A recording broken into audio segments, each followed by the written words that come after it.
POCSO ಕಾಯ್ದೆಯಡಿ ಮಾಧ್ಯಮದಲ್ಲಿ ವರದಿ ಮಾಡುವಾಗ ಸಾಕಷ್ಟು ಎಚ್ಚರ ವಹಿಸಬೇಕಾಗುತ್ತದೆ.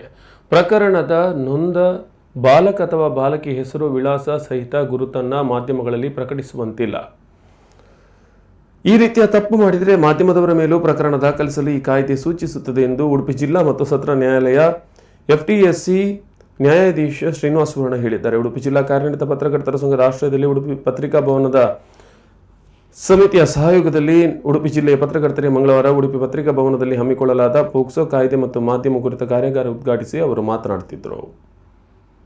ನಿಮಗೆಲ್ಲ ಗೊತ್ತಿರೋ ಹಾಗೆ 2012ರಲ್ಲಿ ನಿರ್ಭಯ ಪ್ರಕರಣದ ಸಂಬಂಧ ಈ ಕಾನೂನನ್ನು ಜಾರಿಗೆ ತಂದಿರ್ತಾರೆ. ಈಗಾಗಲೇ ನಮ್ಮ ಉದ್ಘಾಟಕರಾಗಿ ಉದ್ಘಾಟನೆ ಮಾಡಿ ಅವರ ಒಂದು ಉದ್ಘಾಟನಾ ಭಾಷಣವನ್ನು ಮಾಡಿದಂತಹ ಜಿಲ್ಲಾ ನ್ಯಾಯಾಧೀಶರಾದ ಶ್ರೀನಿವಾಸ ಸುವರ್ಣ ಸಾಹೇಬರು ಇದರ ಬಗ್ಗೆ ಕೂಲಂಕುಷವಾಗಿ ನಿಮ್ಗೆ ಹೇಳಿದ್ದಾರೆ.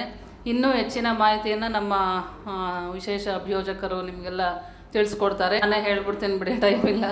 ಬದುಕುವ ಹಕ್ಕು ರಕ್ಷಣೆ ಮೇಲೆ ಇರ್ಬೋದು, ಮಹಿಳೆಯರ ಮೇಲೆ ಎಷ್ಟೊಂದು ದೌರ್ಜನ್ಯಗಳನ್ನು ನಾವು ನೋಡ್ತಾ ಇರ್ತೀವಿ. ವಿಡಿಯೋದಲ್ಲಿರುವಂಥದ್ದು ನಾನಲ್ಲ ಅಂತಲೂ ಹೇಳ್ತಾಳೆ. ಆದರೂ ಕೂಡ 23 ಅಪ್ಲಿಕೇಬಲ್ ಆಯಿತು.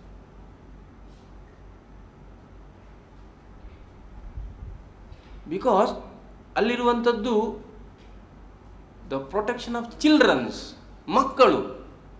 ಅಲ್ಲಿ ನೀವು ಐಡೆಂಟಿಫಿಕೇಶನ್, ಈಗ ದ್ವಂದ್ವ ಎಲ್ಲಿ ಅಂತ ಹೇಳಿದ್ರೆ 23 ಏನು ಹಿಡಿದು ಐಡೆಂಟಿಫಿಕೇಶನ್ ಕ್ಯಾನಾಟ್ ಬಿ ಡಿಸ್ಕ್ಲೋಸ್ಡ್ ಅಂತ ಹೇಳುವಂಥದ್ದು. ಈಗ ಆಯಿತು, ನಾನೀಗ ಒಂದು ಐಡೆಂಟಿಫಿಕೇಶನ್ YT ರಾಘವೇಂದ್ರ ವಿಡಿಯೋದಲ್ಲಿ ಇರುವಂಥವ ಅಂತ ಹೇಳಿದ್ದಾರೆ, ಆದರೆ ನಾನು ಹೇಳ್ತೇನೆ ನಾನಲ್ಲ ಅಂತ ಹೇಳ್ತೇನೆ. ಆವಾಗ ಕಾಯ್ದೆಯಡಿಯಲ್ಲಿ ನಿಮ್ಮ ಮೇಲೆ ಹೇಗೆ ಪ್ರಕರಣ ದಾಖಲಾಗ್ತದೆ? ಅಂತ ಐಡೆಂಟಿಫಿಕೇಶನ್ನ ವ್ಯಕ್ತಿಯೇ ಅಲ್ಲ ಅಂತ ಹೇಳ್ತಾರೆ. ಇಲ್ಲಿ ವ್ಯತ್ಯಾಸಗಳು.